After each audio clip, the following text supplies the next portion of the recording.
Did you know that the greatest pianists, including Glenn Gould, Sviatoslav Richter, Rachmaninoff, Franz Liszt, Grabin, Claire Haskell, and many more, they all shared a physical serious trauma due to overplaying, overpracticing, not properly taking care of their bodies, which is one of the most crucial parts of the musicianship. It is not a matter of practicing a long time, but rather practicing beyond what's necessary and beneficial.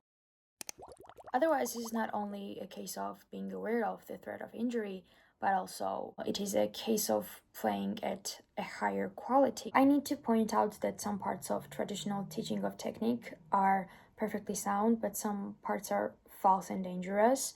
And that's why each generation has its share of injured pianists. People have tended to conclude that fingers do the most of the work of piano playing, which is completely untrue. If we look at the pianist, we can see many other movements like torso movements, back movements, leg movements. If a race runner started to only work on their feet instead of their whole body to run faster, you can't use the wrong movements and run faster than a runner who knows how to use their muscles to their highest potential. Same goes for musicians. A person who knows how to properly take care of their muscles will always have easier and better results than a person who does not. And don't think that just because you don't have symptoms, you are free and you won't be affected by not exercising or by not being aware of how our whole body shapes our performance. And while we talk about the importance of using our whole bodies to play, we need to mention the phenomenon of disembodiment, which is very common. It sounds weird, but it is very common. It means being disconnected to your body,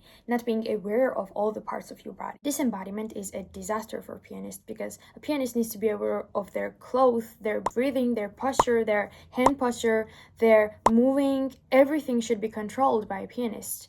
And if they're not aware of their bodies and if they feel numb, then it is impossible to be in control of your performance fully. So it is incredibly weird that musicians do not warm up and do some exercises before practice. Athletes warm up before performing, before practicing.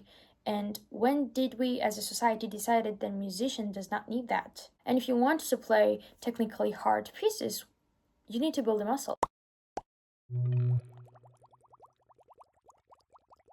In conclusion, we as musicians need a workout routine to use our bodies as a musical weapon. Therefore, in this video, I'll show you stretches and exercises that can help you to have faster and better results in playing and also in our physical and mental health. I also want to mention that this routine was endorsed by professionals, by doctors, and first week it was recommended to do only stretches, and then you can add each exercise little by little, day by day.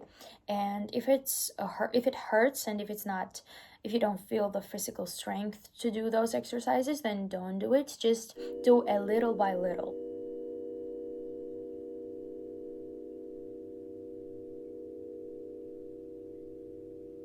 Let's start with these stretches. We're going to hold each stretch for 10 seconds and repeat it 3 times on each hand. Put your hand on a wall or something similar and lean forward. Hold it for 10 seconds, then repeat the same on the other hand. You should feel stretch, tension in your arm. For the second stretch, ensure your elbow is turned at a 90-degree angle. Repeat this 3 times on each hand as well. Therefore, continue with these other stretches that I'm showing you, holding each for 10 seconds and repeating 3 times on each hand.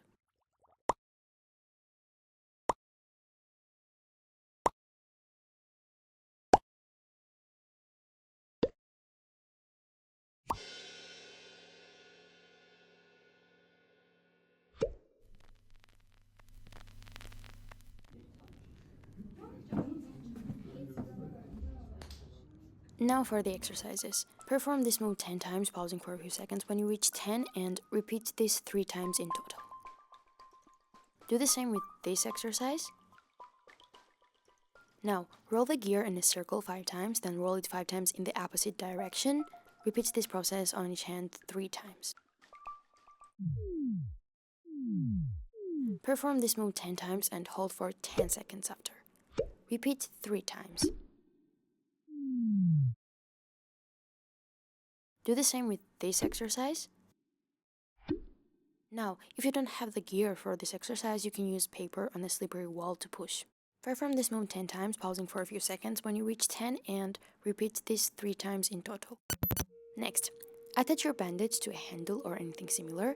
Push it 10 times and hold for 10 seconds after. Repeat 3 times. Do it slowly, and if you feel unpleasant pressure, stop.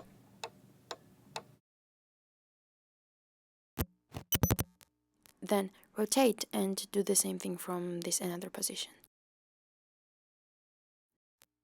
Next, rotate again and repeat the same.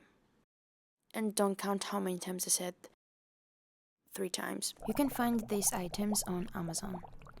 Squeeze it 10 times, hold for 10 seconds, and repeat this 3 times on each exercise.